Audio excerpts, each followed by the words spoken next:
Listen carefully because almost no one talks about this. Every time you step on a plane, there's an invisible scoreboard. You're on it, whether you realize it or not. And most passengers, they're losing, badly. But here's the part no one tells you. You can jump to the top in under 10 seconds without spending a single dollar. This isn't guesswork. This comes straight from what flight crews actually say behind the scenes. The patterns they notice, the behaviors they remember, and the passengers they secretly appreciate or dread. In this video, we're breaking down the 11 behaviors that instantly change how the crew treats you, and pay very close attention to number 9. Because something you think is helpful is actually making their job harder and hurting your experience without you even realizing it. Let's start with the first move before you even leave the gate. If you want more travel tips like this, hit subscribe. 11. The Human Acknowledgement Protocol. When you board, you are swiping through an app in your mind. You walk past the flight attendant like they are furniture.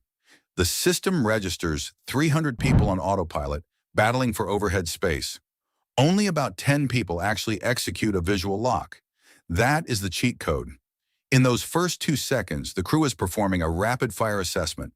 Who is present, paying attention, and potentially useful in an emergency versus who is already mentally trapped in row 28.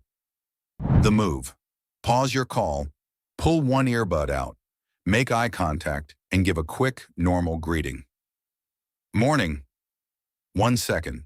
You will feel the atmospheric vibe shift. You aren't demanding special treatment. You are removing yourself from the problem to manage list. 10. The choke point elimination. Emotional courtesy is useful, but operational speed is paramount. Do not create a fatal logistical error right at the aircraft door. The aircraft entrance is a critical bottleneck. This is exactly where passengers suddenly suffer a localized memory failure regarding their seat assignment and begin a frantic bag-digging ritual. When you fumble at the door, the entire line behind you freezes. The rule: keep your boarding pass in your physical hand. Know your row and seat before your foot touches the jet bridge. Show it instantly if requested. You are facilitating flow, not an archaeological dig. 9. The bin geometry standard.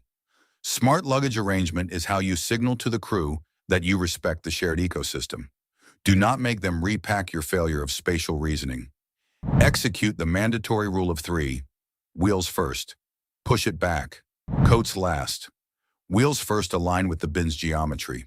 Sliding it completely back to the wall ensures the next suitcase fits flat, preventing the awkward angle error.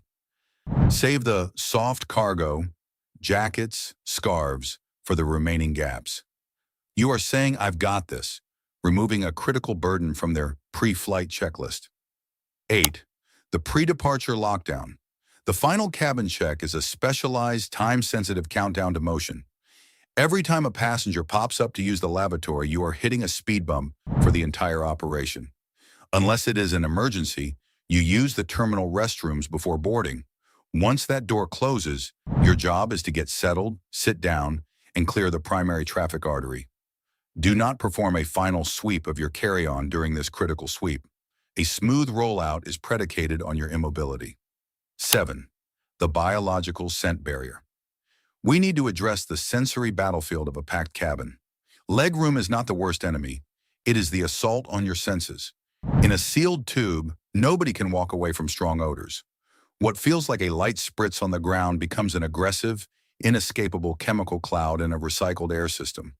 Strong perfume or cologne is a biological attack, triggering headaches and respiratory issues for your neighbors. The code. If people notice your scent before they notice you, you have failed the mission. Skip it on flight day. 6. The auditory neutral zone. Sound is the other invisible killer. If your phone is playing video aloud, you have drafted everyone within 5 rows into your digital feed. It is a profound breach of social order, and the moment an annoyance escalates into verbal conflict, the crew is forced to mediate a situation that never needed to exist. It is simple. Headphones in, volume low, voice at a conversational level. 5. The assembly line protocol. When the service cart moves into the aisle, it is an assembly line on wheels. You facilitate the process by pulling out both earbuds as it approaches your row. If you cannot hear, the attendant must stop, lean in, perform a hand wave, and repeat the prompt. You are stalling the line, and the entire row behind you is watching you fail. The sovereign order. Anticipate. Know what you want. Coffee, 2 sugars, 1 cream.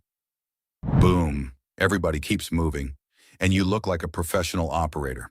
4. The galley exclusion zone. You must visualize the cabin's geometry. The galley is the crew's office. It is their only prep zone, reset station, and 30-second break sanctuary. Do not invade that space. Do not hang out in front of the curtains stretching or chatting. You are putting their professional life on a stage, making their work environment feel cramped and compromised. If you are waiting for the lavatory, do not crowd the curtain. Shift to the side and give their office door the logistical breathing room it requires. 3. The one-pass waste strategy. When the crew walks through with the trash bag, it is not a casual stroll. They are juggling multiple safety protocols. Do not hand over garbage piece by piece. Deploy the one-pass trash strategy. Hand over everything in one clean shot, cup, wrapper, napkin, and do not use the seat back pocket as your personal landfill. The upgrade move. Keep a tiny bag for your own trash. Tie a knot in it before handing it over. It is cleaner, faster, and an act of pure efficiency they will never forget. 2. The Jenga collapse. This is where your good intentions create a catastrophic workflow error. Do not stack your used meal trays into a neat tower. You think you're being tidy. You are wrong. The collection cart is engineered with sliding tracks. Each tray is designed to go in flat, one by one. When you stack them, the pile is too tall to fit. Now the flight attendant must stand there in the aisle, unstacking your little tray tower like a high-stakes game of Jenga while the line behind them waits. Keep everything contained on your own tray and hand it back exactly as is. 1. The deplaning zipper merge. Let's address the chaotic finale, the moment the wheels touch down. Normal cabin order instantly dissolves into a parking lot with wings. Getting off fast is not about who pops up first. It is about timing and executing a precise zipper merge protocol. Your row goes, then the next row goes, back and forth. The move that keeps this efficient is doing your prep inside your own bubble while you are still seated. Get your jacket on, zip the backpack. Handle the "where is my stuff" moment before you are standing in a narrow aisle trying to do it one-handed. When it is your row's turn,